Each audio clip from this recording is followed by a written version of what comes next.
La question du déguerpissement au Gabon est un sujet délicat, souvent lié à l'urbanisation croissante, à l'insuffisance de planification foncière et au manque de titres fonciers légalement établis par les occupants de terrain. Pour comprendre la problématique, il faut aborder à la fois les aspects juridiques et les implications sociales. Monsieur Esson Stéphane, bonjour. Bonjour. Qu'est-ce que l'on entend par expropriation, expulsion et déguerpissement? C'est une question à la fois pertinente et lourde de sens dans la mesure où elle me permet de lever l'équivoque sur ces trois notions. D'abord, le déguerpissement, n'est-ce pas? C'est une notion qui vise à chasser tout simplement une personne qui est sur un terrain qui ne lui appartiendrait pas. Mais cette notion n'est pas jusque-là encadrée par les lois et textes en vigueur en République gabonaise. L'expulsion. L'expulsion relève tout simplement du pouvoir du juge en droit, je précise bien, l'expulsion. L'expropriation pour cause d'utilité publique est tout simplement la procédure selon laquelle l'État exproprie une population ou une personne, n'est-ce pas, sur un espace bien déterminé pour y ériger un projet d'intérêt général. Cette procédure est tout simplement encadrée par la loi numéro 6/61 du 10 mai 1961.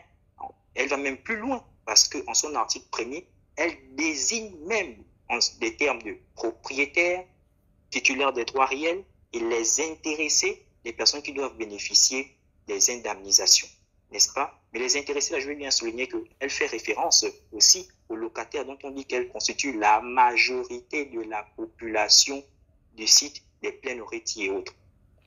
Parlons des sites de Plénoreti et ma foi, il y a quelques jours, nous avons appris que ceux résidant également les quartiers Carrefour SNI allaient également être déguerpis. Mais revenons sur le cas de Plénoreti. Ces populations habitant derrière l'Assemblée à Libreville ont-elles été déguerpies par vice de procédure ou il y a eu un respect de la procédure en la matière?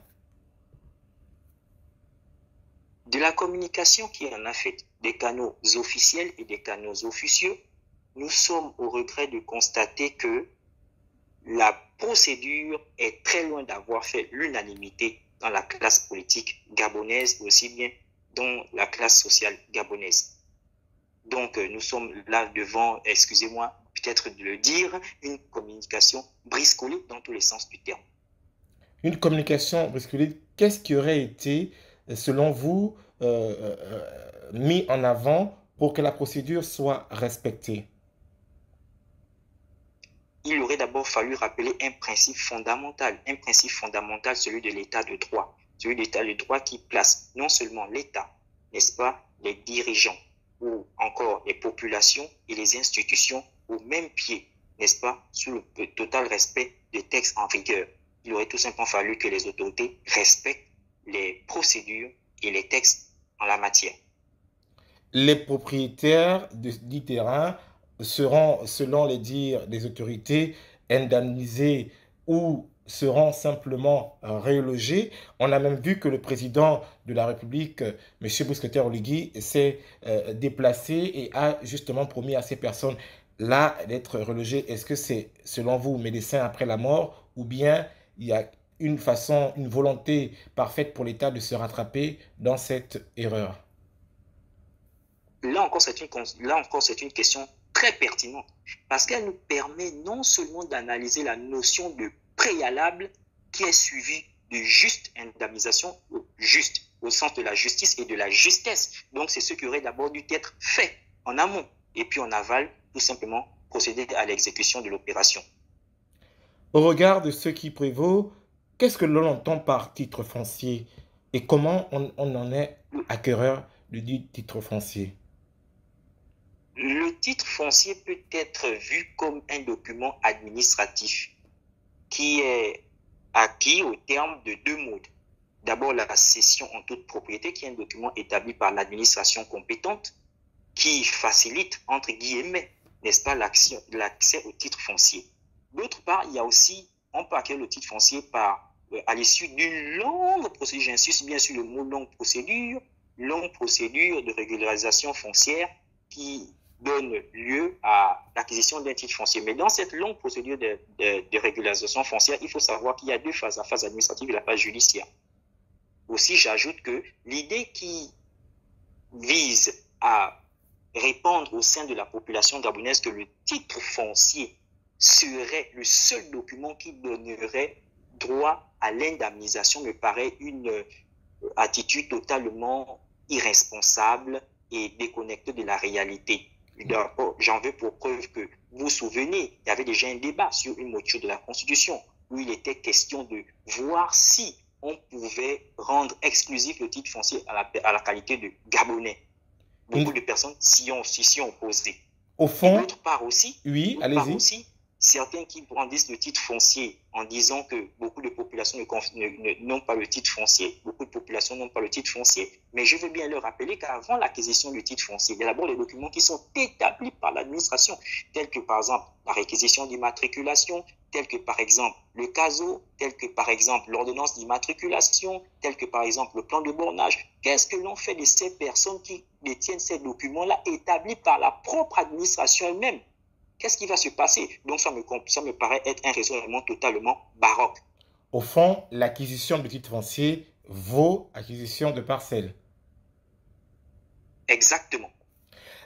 Le code de propriété foncier, notamment celui révisé en 2012, l'ordonnance numéro 0008/PR/2012 du 14 février 2012, définit les règles relatives à l'acquisition, la possession, la gestion de la protection de la propriété foncière. Au fond, ça nous amène à vous poser la question de savoir à qui appartiendrait la terre. Parce qu'il y en a qui disent la terre appartient à l'État. Dites-nous. Je dirais tout simplement que la loi 1463, n'est-ce pas, qui, entre guillemets, contient les éléments qui ont trait au domaine public et au domaine privé de l'État, a non seulement été lu avec beaucoup, je pense peut-être beaucoup de zèle, de façon erronée et avec les mauvaises lunettes. D'abord, dans cette loi, je vais faire remarquer que dans cette loi, le mot terre n'apparaît qu'une seule fois. Première chose. Deuxième chose, le mot terre, n'est-ce pas, intervient à une phase où on parle du domaine privé de l'État.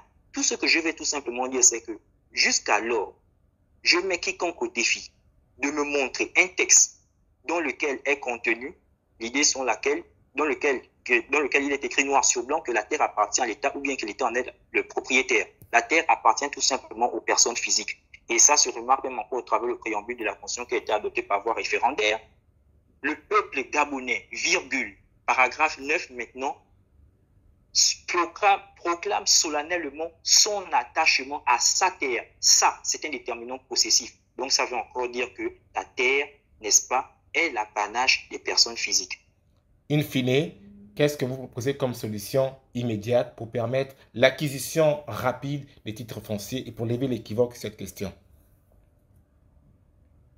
Pour d'abord la solution globale actuellement, vu le climat qui prévaut au Gabon sur les casses, c'est un moratoire. C'est un moratoire tout simplement pour d'abord suspendre les démolitions et les casses. Maintenant, après ce moratoire, il faille que nous asseyions tous afin de mettre sur pied les réflexions issues les réflexions communes, n'est-ce pas, pour tenter d'apporter des réformes tant larges que profondes, aussi bien du cadre institutionnel et du cadre juridique du foncier actuellement. Parce que, quoi qu'on dise, tout ce qui a lieu actuellement n'est tout simplement que la résultante du désordre en matière foncière au Gabon. Je prends un exemple sur les réformes, par exemple, institutionnelles. Moi, je propose qu'il y ait un greffe foncier. Pourquoi? Parce que on a un greffe commercial, on a un greffe civil, on a un greffe matrimonial, mais on n'a pas de greffe foncier. Il faut un greffe foncier. Le foncier constitue 60% du contentieux de nos cours et tribunaux. Monsieur Stéphane Esson, merci.